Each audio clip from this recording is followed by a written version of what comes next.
शुक्रवार को नमाज के बाद सहारनपुर में हिंसा करने वालों के खिलाफ पुलिस की कार्रवाई जारी है। सहारनपुर में आज आरोपी मुजम्मिल के घर पर बुलडोजर की कार्रवाई की गई। इससे पहले मुजम्मिल शुक्रवार को हिंसा में शामिल था, उसने भड़काऊ बयान दिया था। सहारनपुर में उपद्रवियों के खिलाफ पुलिस की कार्रवाई जारी है। न्यूज 18 पर बुलडोजर की कार्रवाई की एक्सक्लूसिव तस्वीरें हैं। मंडी थाना इलाके के खत्ताखेड़ी और हबीबगढ़ पुलिया में रईस और मुजम्मिल के घर पर बुलडोजर चला। जुमे की नमाज के बाद इन लोगों ने शहर की शांति व्यवस्था भंग करने की कोशिश की थी। मुजम्मिल है जो 62 फुटा रोड का है। इनके घरों पे भी दबिश की तो पाया गया कि इनका घर क्या कोई नक्शा नहीं है, अवैध रूप से बनाया गया। इन पे भी बुलडोजर की कार्रवाई की गई है और इन पे हम कड़ी कार्रवाई कर रहे हैं ताकि इनकी। ये वही मुजम्मिल है जिसने शुक्रवार को जुमे की नमाज के बाद शहर की शांति भंग करने की कोशिश की थी। आप भी सुनिए क्या कहा मुजम्मिल ने। बेहोशी की हालत में तुम्हें कर दिया ना, ध्यान रखो, मुझसे इतिहास गवाह है। जब जब मुसलमान उठा है, कहर लेकर उठा है और इंशाअल्लाह इस बार भी उठेगा। कानपुर में हिंसा के आरोपियों के खिलाफ बुलडोजर की कार्रवाई की गई। स्वरूप नगर इलाके में हिंसा करने वालों के अवैध निर्माण पर बुलडोजर चलाया गया। खबर है कि इन सभी अवैध निर्माण में कानपुर हिंसा के मास्टरमाइंड जफर हयात का पैसा लगा हुआ था। कानपुर हिंसा में शामिल आरोपियों के अवैध निर्माण पर बुलडोजर की कार्रवाई हुई। कानपुर के स्वरूपनगर इलाके में अवैध निर्माण पर बुलडोजर चला। खबर के मुताबिक 3 जून को जुमे की नमाज के बाद हुई हिंसा से जुड़े आरोपियों पर यह एक्शन लिया गया है। तस्वीरों में आप देख सकते हैं कि 4 फ्लोर बिल्डिंग पर प्रशासन का बुलडोजर गरज रहा है।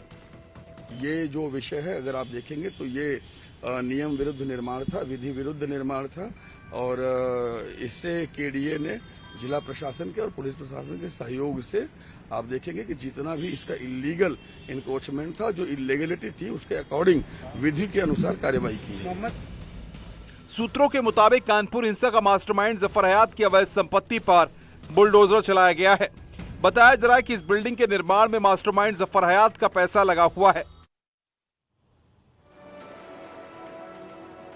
तो अवैध निर्माण के खिलाफ प्रशासन का बुलडोजर लगातार चल रहा है। आज नोएडा में सेक्टर 75 से बताया जा रहा है 75 से ज्यादा अवैध फार्म हाउस पर बुलडोजर चलाया गया। ये सभी फार्म हाउस डूब क्षेत्र में बने हुए थे। नोएडा में अवैध कब्जे पर प्रशासन का बुलडोजर लगातार चल रहा है। नोएडा सेक्टर 135 के ग्रीन ब्यूटी फार्म हाउस पर बुलडोजर चलाया गया। इस दौरान मौके पर भारी संख्या में पुलिस बल तैनात किया गया था। अथॉरिटी ने इस फार्म हाउस को अवैध कब्जा बताकर कार्रवाई की है। इससे पहले भी कई फार्म हाउस पर बुलडोजर की कार्रवाई की गई है। डूब क्षेत्र में बताया जा रहा है करीब 1000 से ज्यादा फार्म हाउस है और यहाँ पर 1000 के करीब नोटिस भी चस्पा किए गए थे और आज यहाँ पर प्राधिकरण के बुलडोजर पहुंचा और ये कार्रवाई डूब क्षेत्र में की जा रही है। दरअसल अवैध रूप से बनाए गए 75 से ज्यादा फार्म हाउस को प्रशासन ने जमींदोज किया है। इतना ही नहीं, नोएडा में डूब क्षेत्र में बने 1000 फार्म हाउस संचालकों को नोटिस भी दिया गया है। अथॉरिटी ने नोटिस भेजकर 15 दिन में खुद निर्माण हटाने का अल्टीमेटम दिया है और अवैध निर्माण नहीं हटाए जाने पर 15 दिन बाद अथॉरिटी का बुलडोजर चलेगा। शहर में शांति भंग करने वालों के लिए उन्नाव के इंस्पेक्टर ने अनोखे अंदाज में संदेश दिया है। दंगाइयों को शायराना अंदाज में सबक सिखाते हुए इंस्पेक्टर ने कहा है कि कहां निशाना कहां खबर है, पुलिस को इसकी खूब खबर है। सोशल साइट पर आकर नफरत फैलाओगे तो दर दर ठोकर खाओगे, पकड़कर जेल भेजाओगे। अमन चैन के दुश्मन सुन लो, छोड़ बुराई नेकी चुन लो। शांत देश को नफरत का जो गीत सुनाओगे तो दर दर ठोकर खाओगे, पकड़कर जेल भी जाओगे। मानवता का ज्ञान नहीं है, पशु है वो इंसान नहीं है और नेक देश को तुम कुचक्र से यदि सुलगाओगे तो दर दर ठोकर खाओगे, पकड़कर जेल भी जाओगे। कहाँ निशाना कहाँ नजर है, कहाँ निशाना कहाँ नजर है, पुलिस को इसकी खूब खबर है। कहाँ निशाना कहाँ नजर है, पुलिस को इसकी खूब खबर है। और छद्म रूप धर करके भी यदि आग लगाओगे तो दर दर ठोकर खाओगे, पकड़कर जेल भी। हरिद्वार में आज से विश्व हिंदू परिषद के मार्गदर्शक मंडल की बैठक शुरू हो गई। बैठक में देश के कई जाने माने संत शामिल हुए। इस बैठक में कॉमन सिविल कोड समेत कई धार्मिक मुद्दों पर चर्चा हो रही है। विश्व हिंदू परिषद के केंद्रीय मार्गदर्शक मंडल की 2 दिवसीय बैठक आज हरिद्वार में शुरू हुई, जिसमें विश्व हिंदू परिषद के पदाधिकारी और कई जाने माने संत शामिल हुए। कुंभ 2021 के बाद इस केंद्रीय मार्गदर्शक मंडल की बैठक हो रही है, जिसमें ज्ञानवापी मस्जिद, राम मंदिर निर्माण, समान नागरिक संहिता, अवैध निर्माण जैसे मुद्दों पर चर्चा होगी। तो हिंदू समाज ने स्वयं की रक्षा के लिए क्या करना चाहिए, तो धर्मांतरण की समस्या को लेकर यहाँ पर कल पूज्य संतों का मार्गदर्शन होगा। बैठक में जूना अखाड़े, निरंजनी अखाड़े की महामंडलेश्वर समेत कई संत शामिल हो रहे हैं। आज की बैठक में कुटुंब प्रबोधन यानी परिवार में बच्चों को संस्कार और शिक्षा पर बात हुई। हम पूरे विश्व को कुटुंब मानने वाले प्राणी हैं, लेकिन हम ये भी चाहते हैं कि कोई छल पूर्वक यहाँ की संवेदनाओं को, यहाँ की स्वाभाविकता को, यहाँ की प्राकृतिकता को विकृत न करे। जुमे की नमाज के दिन हिंसा पर काशी के संतों ने मंथन किया। वाराणसी में धर्म परिषद की बैठक में हिंसा के खिलाफ निंदा प्रस्ताव पास हुआ और साथ ही उपद्रवियों से सख्ती से निपटने की मांग उठी। काशी में धर्म परिषद की अहम बैठक हुई। इसमें बड़ी संख्या में धर्माचार्यों और संतों ने शिरकत की। इस बैठक में जुमे की नमाज के दौरान राज्य के विभिन्न हिस्सों में हुई हिंसा के खिलाफ निंदा प्रस्ताव पास किया गया। संतों ने उपद्रवियों पर एनएसए लगाने की मांग की। संतों ने यह भी मांग की कि जिन मस्जिदों से बवाल शुरू हुआ उन्हें सील किया जाए और मस्जिदों में सीसीटीवी भी लगाए जाएं, ताकि मस्जिदों में मौलानाओं की तकरीर को भी रिकॉर्ड किया जा सके।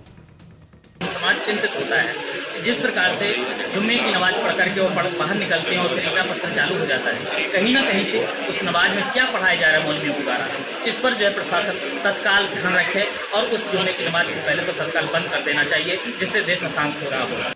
संतों ने नूपुर शर्मा के खिलाफ आपत्तिजनक बातें कहने वाले इस्लामी कट्टरपंथियों के खिलाफ सख्त कार्रवाई की मांग की है। समाजवादी पार्टी की हार के बाद गठबंधन में लगातार दरार आ रही है। अब महान दल के अध्यक्ष केशव देव मौर्य के बयान के बाद अखिलेश यादव भी नाराज हो गए। उनको गिफ्ट में दी गई कार वापस ले ली।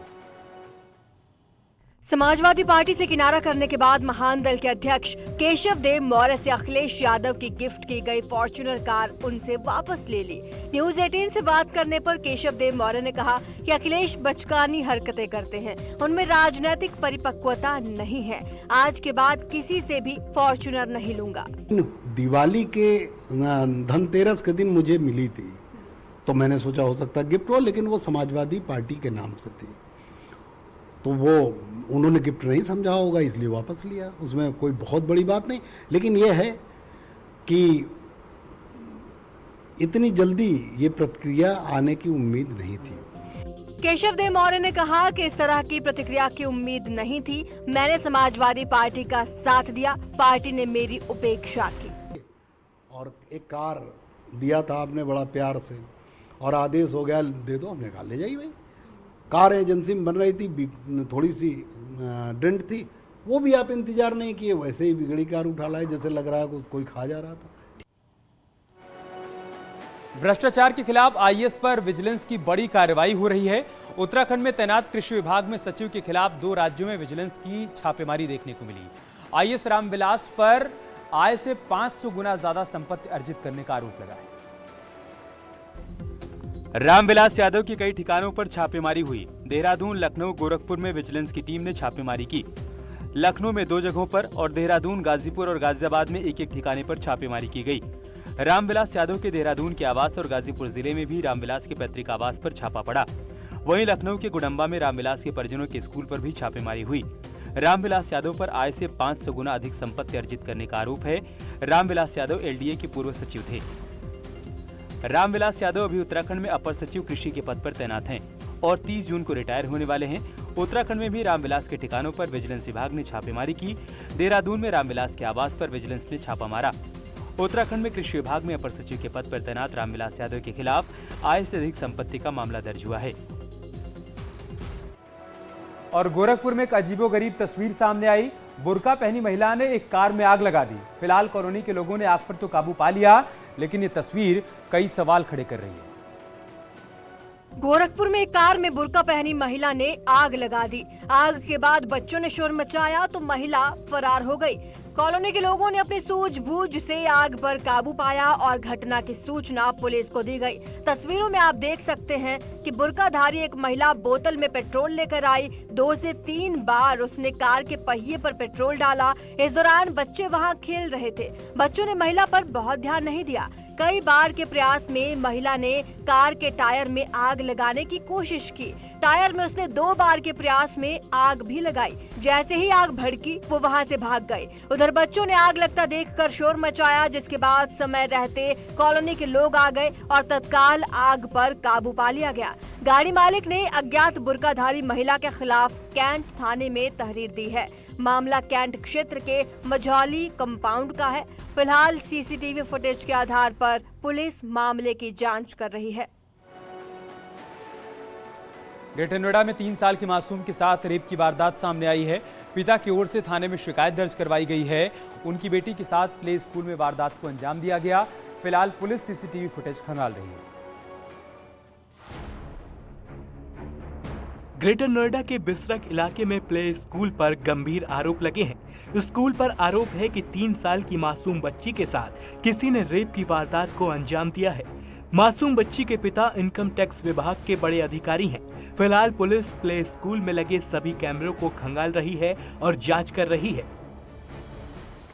दिनांक 9 जून को बिसरक थाना क्षेत्र के अंतर्गत एक दंपति ने पुलिस को ये सूचना दी कि उन्हें आशंका है कि उनकी 3 वर्षीय छोटी बच्ची के साथ एक दुष्कर्म जैसी घटना की गई है। उसके गुप्तांगों के साथ छेड़छाड़ की गई है। प्री स्कूल की ये घटना लग रही है। उस प्री स्कूल के सारे सीसीटीवी कैमरों की गहनता से जांच की जा रही है और बच्ची की भी एक चाइल्ड साइकियाट्रिस्ट द्वारा काउंसलिंग करवा के और डिटेल जानने की कोशिश की जा रही है। पुलिस ने पॉक्सो एक्ट के तहत केस दर्ज कर आरोपी की तलाश शुरू कर दी है। उधर ललितपुर में दबंगों के कारण गांव के कुछ लोग हड़ताल पर बैठे हैं। दरअसल पीड़ितों का आरोप है कि दबंगों ने जमीन की हेराफेरी की और साथ ही मारपीट पर आमादा हो गए हैं। आरोपियों पर कार्रवाई की मांग को लेकर गांव वाले हड़ताल पर हैं। ललितपुर में दबंगों के खिलाफ कार्रवाई की मांग को लेकर एक गांव के ग्रामीण भूख हड़ताल पर बैठे हैं। आरोप है कि जमीन की पैमाइश के दौरान दबंगों ने न केवल लेखपाल बल्कि ग्रामीणों के साथ भी मारपीट की थी। इन सब के बावजूद पुलिस आरोपियों के खिलाफ कार्रवाई नहीं कर रही है। श्रीमान जी, हम लोग ने जमीन नपवाने के लिए गए थे, पट्टा नपवाना था हम लोगों को। हम लोगों ने पट्टा नपवाया। वहाँ नपवाने के बाद हम लोग घर आ रहे थे। हमारी जमीन में ट्रैक्टर चल रहे थे। ट्रैक्टर चल रहे इतने में दबंग लोग आए, बड़े लोग। उनने बहुत हम लोगों सबको मारा और पटवारी को भी मारा। फिर थाने गए ना, हमारी कोई FIR लिखी साहब ने, हमारी कोई सुनवाई हुई। और यहाँ भी आए, हम लोग ललितपुर गए, वहाँ भी दरखास्त दिए, हमें कोई सुनवाई नहीं हुई साहब हमारी। मामला थाना मडावरा के डोगरा खुर्द गांव का है। घटना के विरोध में लोग शहर के घंटाघर पर प्रदर्शन कर बैठे हैं। दरअसल बुधवार को जमीन की पैमाइश के दौरान दबंगों ने लेखपाल समेत कुछ लोगों की जमकर मारपीट कर दी थी। 15-20 दबंगों ने लेखपाल और ग्रामीणों की लात घूंसों से पिटाई कर दी थी। मारपीट की घटना के वीडियो सोशल मीडिया पर वायरल हो रहे हैं। नदी में नहाते समय बच्चों की डूबकर लगातार हो रही मौतों के बावजूद भी गहरे नदी में बच्चों के नहाने का सिलसिला थम नहीं रहा है। आए दिन हादसे हो रहे हैं और जान जोखिम में डालकर बच्चे गहरे नदी में नहा रहे हैं। गोरखपुर में आए दिन लोग जान जोखिम में डालकर पीपा पुल से राप्ती नदी में छलांग लगाते नजर आ रहे हैं। हर दिन बड़ी संख्या में आसपास के इलाके के लोग यहाँ नहाने आते हैं। ये लोग जहाँ से छलांग लगा रहे हैं वहाँ काफी गहरा पानी है। ऐसे में कभी भी बड़ा हादसा हो सकता है। पुलिस ने मामले को संज्ञान में लेते हुए स्थानीय थाने की पुलिस को इन्हें चिन्हित कर उनके खिलाफ कार्रवाई को कहा है। अब इसमें जो ऐसे लोगों को चिन्हित किया गया है और उन पर सतर्क दृष्टि रखी जाए तो उन्हें जो है निर्देशित भी किया, हिदायत भी किया जा रहा है कि कोई भी छलांग लगा करके नदी में न नहाए, अन्यथा जो है कोई न कोई दुर्घटना घटित हो जाएगी। और थाना झगहा को भी इस संबंध में निर्देशित किया गया है कि इस पर सतर्क दृष्टि रखें और ऐसे लोगों पर जो है अगर निर्देश देने के बाद भी अगर नहीं मानते हैं तो उनके विरुद्ध कार्रवाई भी की जाएगी। माता पिता से भी आग्रह है कि नदी में नहाते वक्त बच्चों पर ध्यान दें, क्योंकि छोटी सी लापरवाही बड़े हादसे को दावत दे सकती है। यार रुकने एक छोटे से ब्रेक के लिए, जल्द लौटेंगे कुछ और खबरों के साथ।